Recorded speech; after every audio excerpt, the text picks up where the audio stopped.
magandang umaga po sa inyong lahat.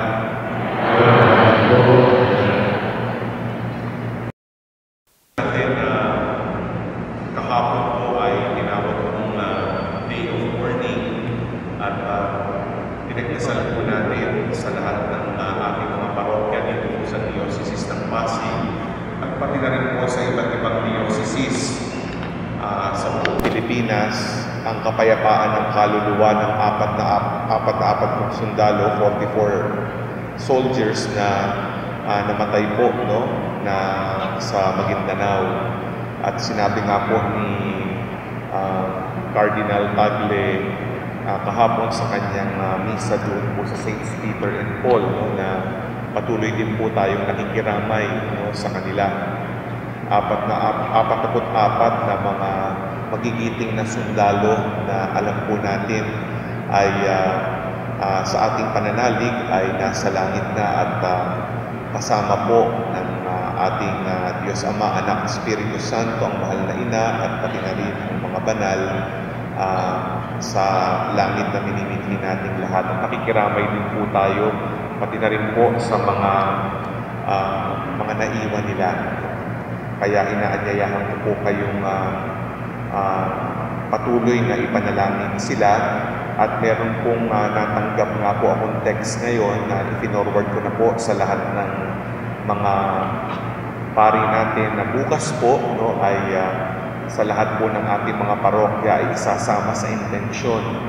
Pakiusap po na Bishop Tumulak ng Military Ordinariate sa lahat ng parokya, chaplaincy at kapilya na ipagdasal pa rin po ang ating mga yumaong sundalo. Yan po ang pakiusap dahil nga po atin pong itinataas sa Panginoon ang kapayapaan ng kanilang kaluluwa. Isama din po natin sa ating panalangin ang mga yumaong pari ng Archdiocese ng Manila nung tayo po ay isang diocese ng Manila bago po hinati-hati ito, mga matatandang paring pumanaw na si Monsignor Marcelino Reyes at si Monsignor Augusto Petrosa. Sila po ay nakaburol ngayon at kailangan din po natin ipanalangin dahil sila'y naging mabuting lingkod ng simbahan. Sa misa pong ito ay pagbubukas po ng taon ng mga dukha sa ating diocese ay babasahin po ang liham pastoral. Nababasahin din po sa lahat ng misa simula mamayang gabi, pati na po bukas ng ating mga pari sa lahat ng parokya. Ang pamagat po ng liham pastoral po ay maglingkod sa mga dukha. Pinakamamahal na mga kapatid kay Kristo, kapayapaan po sa inyong lahat. Katatapos lamang ng mabiyaya at mabungang pagbisita ni Pope Francis sa Pilipinas noong nakaraang 15 hanggang 19 ng Enero. Sigurado akong ramdam na ramdam pa natin ang mga naganap noong mga araw na iyon. Sa iba't ibang paraan, nakita, narinig, at naranasan natin ang pastoral na pagdalaw ng ating Santo Papa. Marami tayong maikikwento katulad ng paghihintay natin sa daan upang masilayan lamang siya na nakasakay sa Pope's Mobile at makuhanan ng litrato gamit ang cellphone, camera o computer tablet. Yung iba naman, sari-sari ang karanasan ng dumalo sa misa sa Tacloban at Luneta na pinuspos ng halos walang tigil na ulan. Marami siyang sinabing pangaral na tumimo sa ating isip at puso. May mga ilan nang nagsabi sa akin na kahit sa TV lang, naiiyak na habang nakikita si Pope Francis magmula sa kanyang pagdating sa ating bansa hanggang sa siya'y lumisan pabalik sa Roma. masasabi nating naka-enkwentro natin ng personal ang Panginoong Hesukristo sa pamamagitan ni Pope Francis. Nakakatawag pansin sa lahat ng kanyang pangaral ang madiin niyang sinabi na pastulan ang mga dukha. Akmang-akma ito sa pagdiriwang natin ng Year of the Poor o taon ng mga dukha. Iba't ibang ang mukha ng karukhaan, material, espiritual at moral. Para kay Pope Francis, mahalagang harapin ang ating karukhaan sa mata ng Diyos at mahalin ang mga dukha na pinagkukulan ng kalinga ni Jesus. Magagawa lamang natin ito kung tatalikdan ang mga tukso ng kamunduhan, lalo na ng materialismo.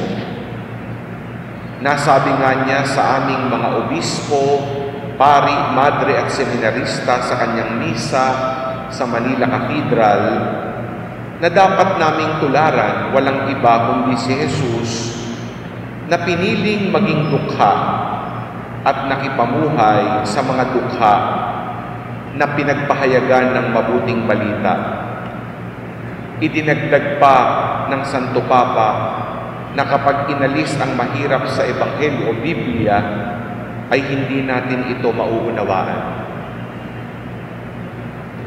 Dahil dito, nais kong samantalahin ang pagkakataong ito upang humingi ng tawad sa inyo kung ako na inyong pastol at pati na rin ang mga pari ng ating diocese ay hindi naging huwarang saksi ng simpleng pamumuhay at hindi nag-ukol ng maraming panahon sa pagtulong at pagkalinga sa mga dukha ng ating mga parokya. Pakiusap ko na dagdagan pa ninyo ang panalangin para sa amin upang maisabuhay namin ang pangakong maging dukha na aming sinumpaan nung araw ng aming ordinasyon.